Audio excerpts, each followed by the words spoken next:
premier souvenir des Allemands quand ils arrivent à la Peyrade, c'est quoi? Ah oui, mais ça, on a été plus loin. Oui, non, Avant, ils ont eu après les Français, ils ont eu les Français, oui. Ils ont eu les Polonais. Oui. Et après, ils ont eu les Allemands. Mais la première fois que tu as vu les Allemands, toi, c'est... Oui, mais pension. Oui, oui. Ouais. Pension, hein. Il disait papa. Tout le monde était renfermé, tout le monde se camouflait. Plus tard, parce que la commandature, elle était dans où il y a les escaliers, en face du monument aux morts, là. On se cachait. Vous en aviez peur? Ce qu'ils disaient quand les réfugiés arrivaient, il fallait donner une casserole, il fallait donner... On cherchait des affaires pour leur porter des affaires. Hein? Et après, ces réfugiés, ils sont repartis chez eux, dans les Ardennes? Il y en a qui sont repartis, puis il y en a qui sont restés qui sont mariés là. Oui. Enfin, les familles retournaient régulièrement après quand même. Oui, il y avait une certaine par exemple, amitié, Muller, sympathie. qui était mariée avec Régine Saché, là. Bah oui. C'était pareil, c'était des Ardennes, hein. Bah oui, ça venait des Ardennes. Et donc là, vous viviez quand même difficilement, parce qu'il y avait les... Je suis à la campagne, vous avez des jardins... Oui, on a vu le jardin. Oui. Voilà, ils n'ont jamais mouru de faim. Voilà, oui, les gens n'étaient pas... Il y avait Madame Talbot, qui était une Billy, Suzanne Billy. Elle était mariée avec M. Talbot, qui venait de Lapsy. Bon. Eh bien, il faut reconnaître que elle avait toujours peur de manquer. Elle avait vu avec le frère, non, elle était deux. Si, sa mère était une pilot, mariée avec un billet, oui. Eh bien, elle était une sœur au Pergus, un coup bonhomme, vous vous rappelez peut-être pas, vous êtes trop jeune, mais elle ramassait le lait avec sa charrette puis son cheval. Puis il a été veuf très jeune, parce qu'elle avait 5 enfants. Et bien Madame Talbot avait toujours peur de manquer, puis lui disait dans le jardin, parce qu'il n'y avait qu'un grillage qui séparait les jardins, elle disait « Alors tonton, il n'y aura pas de foin cette année ?» Il n'y a pas de foin, quand il n'y a pas de foin, il y a d'autres choses. Ils n'ont jamais crevé de faim. Puis je chantais tout le temps, Et toi, tu te souviens de Léon Lagarde et puis de Lily Cousseau, il me rappelle, vous savez, quand le lisons, les machins pour les déportations. Donc, à disons, mais t'es la première rendue ça. Ah oui, il y a tellement beaucoup de souvenirs. Vous savez, il n'était pas vieux. Mais quand le camion a passé, puis que l'avion ramassé Léon Lagarde, et puis tout ça, là-bas, à Mourou, et puis qu'on tapait le tapion des coups de pied des coups de pied dans le camion pour les emmener à la Pierre Levée, là-bas, à Poitiers. Mais vous savez, mais elle qui entend encore, je disais à Madame Bertin de la Ferrière, qui était à côté de moi le jour de la déportation, le 21 avril. Il a dit, vous savez, mais elle qui entend encore les coups de pied, en passant, enfin. Puis il dit qu'on se cachait derrière le mur de la place. Et tout le monde était caché, mais on voulait quand même savoir ce qu'ils pensaient. Et bien, on pensait d'abord, là, c'est des Allemands en moto, des Allemands en machin. Et puis les machins, ils me rappellent des filles. C'est des souvenirs. Oh, je me rappelle, oui. Et toi, tu l'as connu personnellement, Léon Lagarde?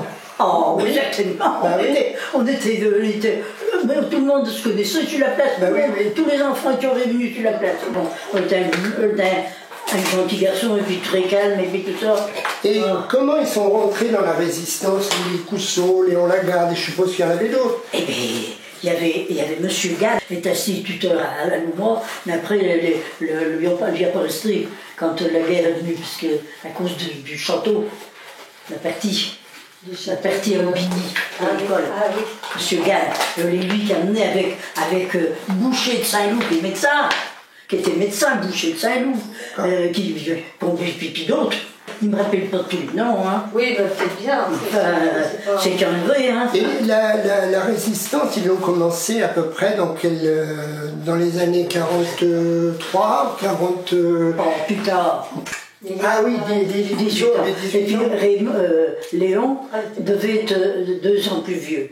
Comment il s'appelle Guy Giraudot de Montrivray, marchand de Boré. Oui. Giraudot, voilà. Et puis qui connaît qu'il y avait d'autres. Margot, Fernand Margot, mais après eux, lui, il était infirme, ne suivait pas les autres, le promenait avec sa voiture, le promenait les autres. Moreau, Pierre Moreau, qui a été chef de secteur, qui a travaillé, qui était sorti, ses parents faisaient le truc des battages à la Ferrière. On a vécu la guerre. On n'était pas malheureux.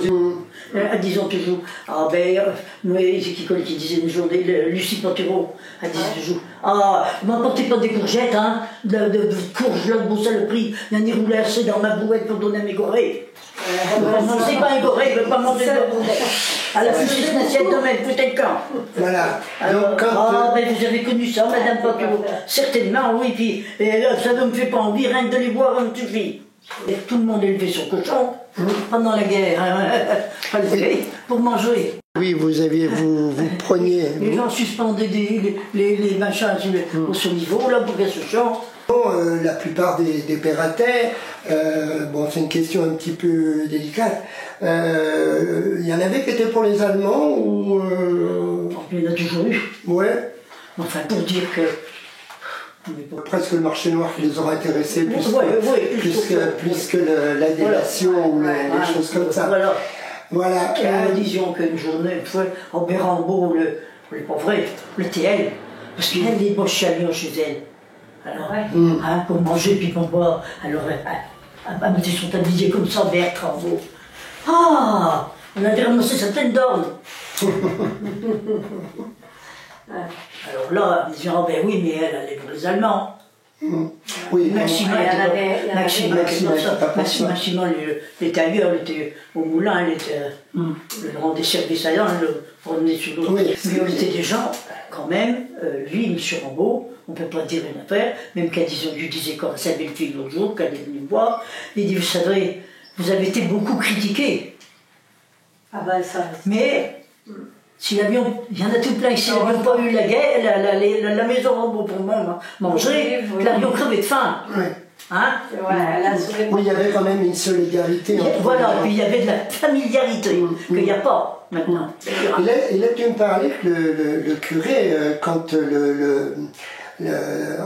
c'était le 15 août 1944, quand les Allemands, non pas les Alliés, ont bombardé pour couper, alors à la goutte, oui. Et tu me disais que le curé, c'était pas Farou en fait. Mais non, c'était Touraine.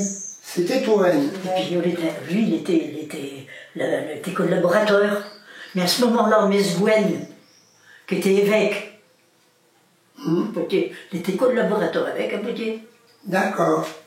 Et comment vous l'avez su? Il n'a pas été... Pas de problème. Et comment vous avez su qu'il était collaborateur? Parce qu'il était pour les Allemands?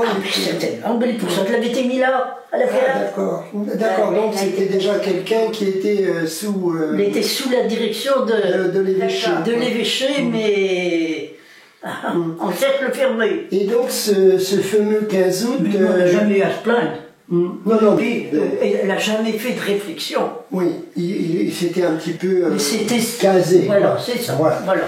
Et c'était, on l'avait posé dans un endroit pour pas qu'il fasse de vagues. Non, bon, l'évêque l'a mis là parce que forcément nous faisait déjà deux filles qui changeaient de prêtres, qui avions des prêtres qui remplaçaient, qui avions la messe à la Ferrière, ou la messe à Louvre, ou ainsi de suite, puis il n'y avait pas de prêtre. Alors, à ce moment-là, il fallait en trouver un. Alors qu'on ne savait pas où le mettre.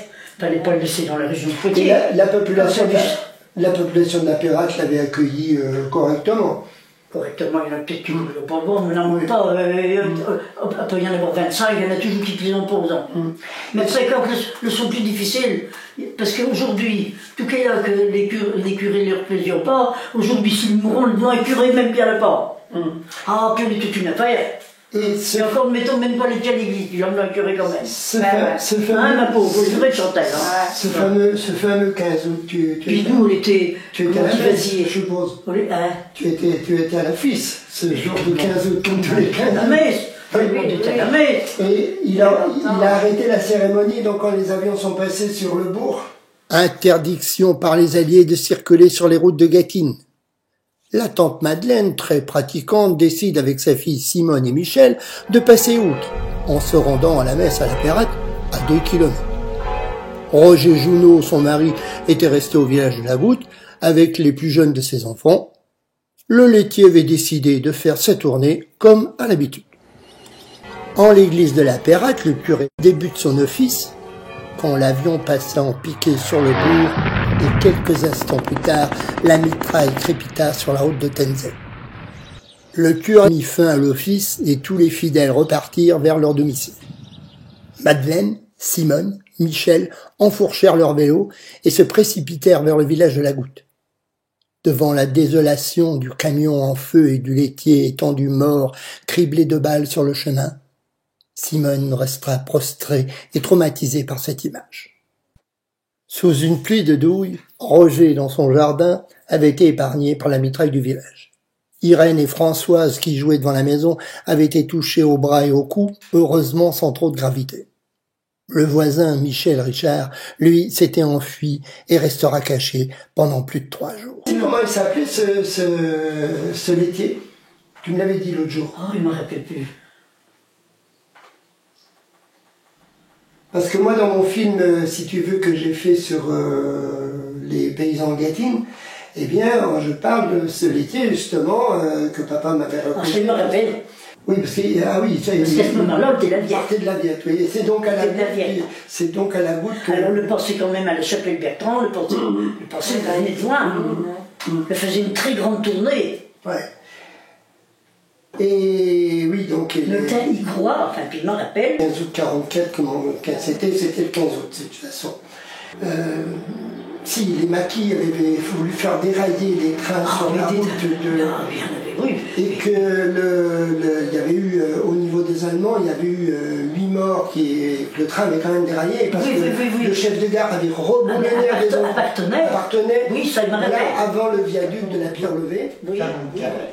Parce que les Allemands remontaient par plein train du côté de... Oui, ils remontaient sur Paris, pour remonter sur le front de Normandie. Le maquis a pour mission de retarder par toutes les actions commando possibles la remontée des Allemands vers le front de Normandie.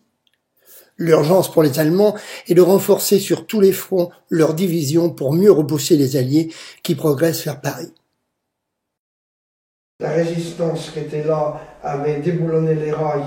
Ce train qui devait dérailler sur le pont de la Pierre-Levée à la Goutte. Et là, il y avait eu 200-300 morts. C'est le chef de gare qui nous avait empêchés. La résistance qui était là avait déboulonné les rails, après juste dans le fond, mais le train a déraillé. Et puis, moi je me souviens de ça ce matin, on l'avait entendu jusque de la Garenne. Alors le train a déraillé, il y a eu 7 morts parmi les Allemands. Puis c'est là qu'ils ont voulu brûler la ville, parce qu'ils ne savent pas comment il y avait de blessés. Donc les Allemands veulent brûler la ville de Parthenay. Tu t'en souviens de ça? Ah oui, ça me rappelle.